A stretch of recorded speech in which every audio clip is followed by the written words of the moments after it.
চলতি বছরের ১ জানুয়ারি বর্ধমানের গলসি শিকারপুরের রাস্তায় বালির লরি উল্টে মৃত্যু হয়েছিল ৫ জনের। সেই সময় বালির অবৈধ কারবারের বিরুদ্ধে প্রতিবাদে সরব হয়েছিলেন গ্রামের মানুষ। সরাসরি শাসক দলের সঙ্গে অবৈধ বালি কারবারিদের আঁতাতের অভিযোগ উঠেছিল। এরপর দামোদর দিয়ে বয়ে গিয়েছে অনেক জল, কিন্তু অভিযোগ বালি মাফিয়াদের সেই দৌরাত্ম আজও বন্ধ হয়নি।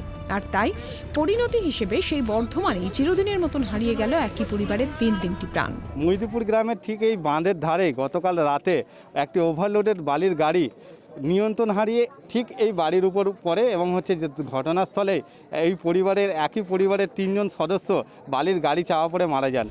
স্থানীয় পুলিশ সূত্রে খবর, বৃহস্পতিবার রাতে 8:30 নাগাদ মহিদিপুর ঘাট থেকে বালি নিয়ে বাঁধের রাস্তা দিয়ে বেপরোয়াভাবে যাচ্ছিল একটি ট্রাক, কিন্তু বাঁধের রাস্তাতেই একটি বাড়ির উপর উল্টে যায় বালি বোঝাই ট্রাক। সেই সময় 2 সন্তানকে নিয়ে ঘরে নিশ্চিন্তে ঘুমোচ্ছিলেন মা সন্ধ্যা বাউরি। ট্রাকের নিচে চাপা পড়ে মৃত্যু হয় মা সন্ধ্যা বাউরি ও তার 2 সন্তান রিঙ্কু বাউরি ও রাহুল বাউরির। ঘটনার পরই এলাকায় ব্যাপক উত্তেজনা ছড়ায়।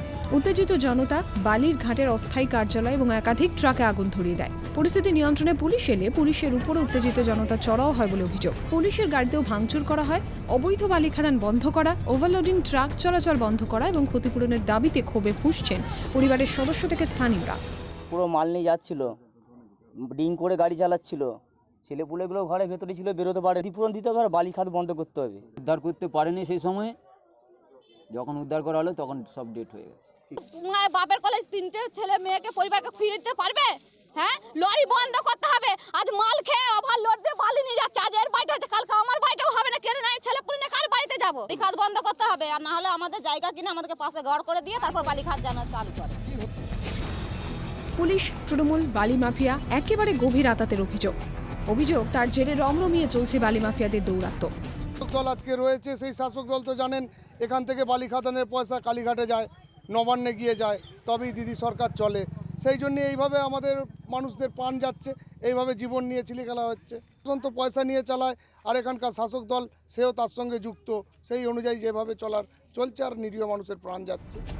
একই বছরে দুটো দুর্ঘটনা, কিন্তু শাসক দলের প্রশ্রয় ছাড়া কি অবৈধ খাদানের এই বেপরোয়া কাজ চালানো সম্ভব? কোনোখানে তৃণমূলের লোকের সঙ্গে কোনো বালিখাদের সঙ্গে কোনো যুক্ত নয়। বারবার একই ঘটনা, কিন্তু পুলিশ কি করছে? তাদের যে ব্যাপারটা আছে, কনসার্ন অথরিটির সঙ্গে আমরা কথা বলি। পুলিশকে একটা প্রতিরোধের মুখে পড়তে হয়েছিল, তারপরে আমরা বেশি সংখ্যক ফোর্স আসি, লোকজনের সঙ্গে কথা বলি, ওদেরকে বুঝিয়ে কোনো রকম বল প্রয়োগ ছাড়াই বুঝিয়ে আজকে বডিটা আমরা পেয়েছি। বছর ঘুরলে বিধানসভা নির্বাচন, অস্বস্তিতে পড়েই কি 6.5 লক্ষ টাকা ক্ষতিপূরণ ঘোষণা মন্ত্রীর?